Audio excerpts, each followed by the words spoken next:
Welcome back to Design Guy. I'll show you how to master Photoshop on your iPad step by step. To use Adobe Photoshop on iPad, we need to explore its capabilities and navigate through the app's interface effectively. First, we have to install Adobe Photoshop. Then we'll open it to access its features and tools. By opening Adobe Photoshop, we can select any photo we want to edit and start working on it immediately.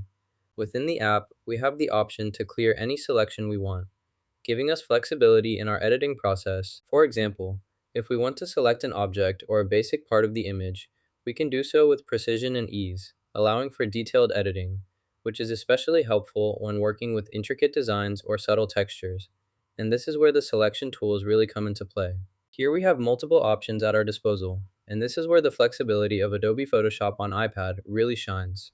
We can fill our selection with a specific color or pattern, generate new content, or deselect it if we change our minds. If we need to make adjustments, we can select it again, erase parts of it, or even invert it to create an interesting contrast. Each of these options offers a wide range of creative possibilities and edits, allowing us to refine our work and achieve the desired effect with precision and control.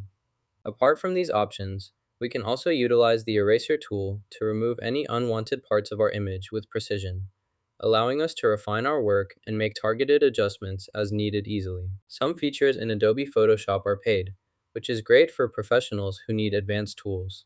If we have professional work that requires these features, we can access them here, giving us the flexibility to remove any tool or edit anything we need to, allowing for a more customized and precise editing experience.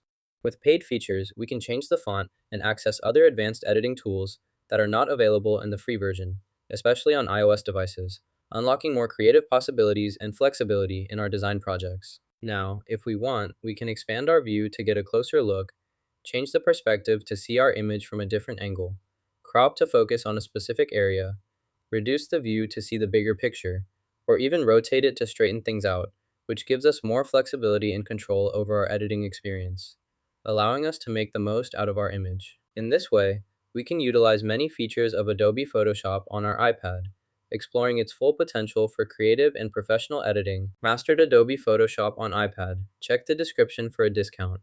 Like and subscribe!